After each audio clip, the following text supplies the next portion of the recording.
Bonjour à toutes et à tous. Alors aujourd'hui on se retrouve pour un nouveau TD sur les fonctions affines. Je te rappelle que tu peux retrouver tous mes TD sur mon site poppy-science.com.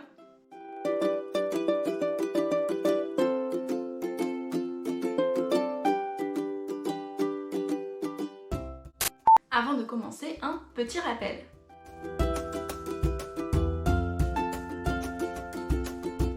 Une fonction affine est une fonction qui à x associe à x plus b avec a et b de nombres réels.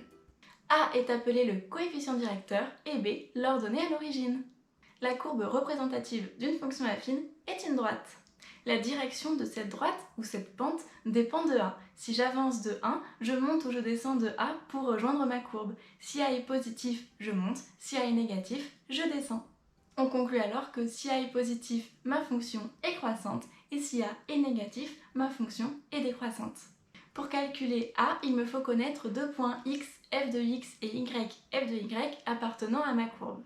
Puis on applique notre formule A égale f de x moins f de y sur x moins y. Si je me place en x égale 0, je monte ou je descends de b pour rejoindre ma courbe. On dit aussi que b est f de 0. Pour calculer b, il me faut connaître A et un point de ma courbe et ensuite on fait une équation. Et c'est parti pour les exercices.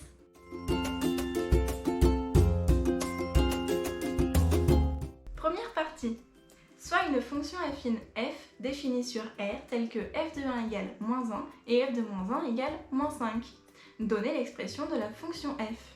F est une fonction affine, donc son expression est de la forme ax plus b. J'applique donc ma formule pour trouver le coefficient directeur, a égale f de x moins f de y sur x moins y. On nous donne que f de 1 est égal à moins 1 et f de moins 1 est égal à moins 5. On se sert donc de ces deux points pour trouver a. On a alors a égale f de 1 moins f de moins 1 sur 1 moins moins 1. Cela est égal à moins 1 moins moins 5 sur 1 plus 1. On a alors moins 1 plus 5 sur 2 qui nous donne 4 sur 2 et qui nous donne 2. Pour l'instant, l'expression de f de x est donc sous la forme de x plus b. Maintenant, il nous faut donc trouver b.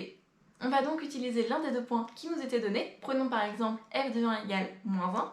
Les coordonnées de ce point vérifient une certaine équation qui est 2 fois 1 plus b égale à moins 1. On trouve alors que 2 plus b égale moins 1, b est égal à moins 1 moins 2, b est donc égal à moins 3. L'expression de f est alors f de x égale 2x moins 3. Étudier les variations de la fonction f. Alors comme a est égal à 2 qui est supérieur à 0, on sait que la fonction est croissante de moins l'infini à plus l'infini. Maintenant il nous faut étudier le signe de f. On sait que f est croissante, donc elle passe d'abord les négatifs puis les positifs. Il nous faut donc savoir à quel moment elle coupe l'axe des abscisses. On va donc résoudre f de x égale 0. On résout donc 2x moins 3 égale 0, 2x est égal à 3 et x est égal à 3 demi. F est donc négatif de moins l'infini à 3 demi et positif de 3 demi à plus l'infini. Partie 2. Soit une fonction affine g définie sur R telle que g de moins 2 égale 7 et g de 4 égale moins 11. Donnez l'expression de la fonction g. Tout comme pour la partie 1, g est une fonction affine, donc son expression est ax plus b. On cherche d'abord le coefficient directeur avec notre formule a égale f de x moins f de y sur x moins y. On nous donne les coordonnées de deux points, g de moins 2 égale 7 et g de 4 égale moins 11. On trouve alors que a est égal à g de moins 2 moins g de 4 sur moins 2 moins 4. Cela nous donne 7 moins moins 11 sur moins 6. On a alors 18 sur moins 6, cela nous donne moins 3. On a donc pour l'instant l'expression de g qui est g de x égale moins 3x plus b. On va utiliser le fait que g de moins 2 égale 7 et on peut donc écrire que moins 3 fois moins 2 plus b est égal à 7.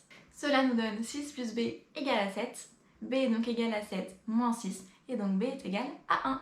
L'expression de g est donc moins 3x plus 1. Question 2, étudier les variations de g. Comme a est égal à moins 3 qui est plus petit que 0, on sait que la fonction g est décroissante de moins l'infini à plus l'infini. Étudier le signe de la fonction g. Pour étudier le signe de la fonction g, il nous faut comme précédemment résoudre g de x égale 0. On résout alors moins 3x plus 1 égale à 0, moins 3x égale moins 1, x est donc égal à moins 1 sur moins 3 et donc x égale 1 tiers. Cette fois-ci, comme notre fonction est décroissante, elle passe d'abord les positifs puis les négatifs. Donc elle va être positive de moins l'infini à 1 tiers, puis négative de 1 tiers à plus l'infini. Partie 3. Il nous faut donc résoudre l'inéquation g de x strictement inférieure à f de x. On résout donc moins 3x plus 1 strictement inférieur à 2x moins 3. On trouve donc moins 3x moins 2x inférieur à moins 3 moins 1. Cela nous donne moins 5x inférieur à moins 4. Et donc x est strictement supérieur à moins 4 sur moins 5. Je vous rappelle que lors d'une inéquation, si on divise ou multiplie par un nombre négatif, alors on change le sens de l'inéquation. On dit aussi qu'on renverse l'ordre. X est donc strictement supérieur à 4/5. Question 2. Tracez les courbes des fonctions g et f dans un repère et vérifiez le résultat obtenu à la question 1. Voici donc la représentation graphique de nos courbes. Leur intersection est bien en x égale 0,8 qui est égal à 4/5.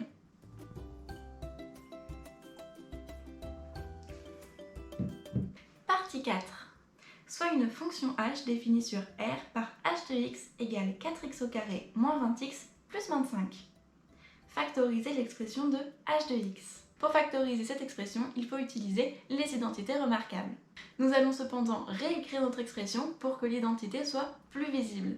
4x au carré peut aussi s'écrire 2x le tout au carré. Moins 20x, c'est aussi 2 fois 2x fois 5. Et 25, c'est aussi 5 au carré. Maintenant, on arrive à identifier notre a et notre b. A est égal à 2x et b est égal à 5. La forme factorisée est donc 2x moins 5 le tout au carré. Question 2. Étudier le signe de la fonction h. Comme un carré est toujours positif ou nul, on sait que la fonction h sera toujours positive ou nulle elle aussi. On peut quand même s'interroger sur à quel moment la fonction h sera nulle. Pour ça, il nous faut donc résoudre l'équation 2x moins 5 égale 0. 2x est donc égal à 5, x est égal à 5 demi. Donc h de x égale 0 pour x égale 5 demi. Partie 5. Soit une fonction j définie par j de x égale f de x, facteur de g de x sur h de x. Première question. Donnez le domaine de définition d de la fonction j. J de x est une fonction quotient. Son dénominateur ne peut donc pas être nul. Donc nous avons h de x différent de 0. Or, on sait que h de x est égal à 0 pour x égale 5 demi. Donc notre valeur interdite est 5 demi. h de x est différent de 0 si x est différent de 5 demi. Ainsi, le domaine de définition de notre fonction h, c'est r privé de 5 demi. Ou encore, moins l'infini 5 demi exclu, union 5 demi exclu plus l'infini. Résoudre j de x supérieur à 0. Nous allons ici faire un tableau de signes où on va reprendre donc le tableau de signes de la fonction f, de la fonction g, où on va reprendre aussi le signe de la fonction h, et on va pouvoir ainsi trouver le signe de j. Voilà ce que l'on obtient d'après les résultats précédents. Moins par plus, ça nous donne moins. Moins par plus, ça nous donne plus. Plus par plus, ça nous donne moins. Et plus par plus, ça nous donne moins. Ainsi, j de x est strictement supérieur à 0 si x appartient à 1 tiers, 3 demi, union, 3 demi, 5 demi. Attention, comme c'est du strictement, on ouvre bien tous nos crochets. Et voilà pour ce TD sur les fonctions affines. J'espère que ça vous aura aidé. Si vous avez des questions, des suggestions ou des remarques, n'hésitez pas à les mettre en commentaire. N'hésitez pas aussi à me mettre en commentaire des exercices ou des notions que vous aimeriez voir en vidéo. Et je vous dis à très vite!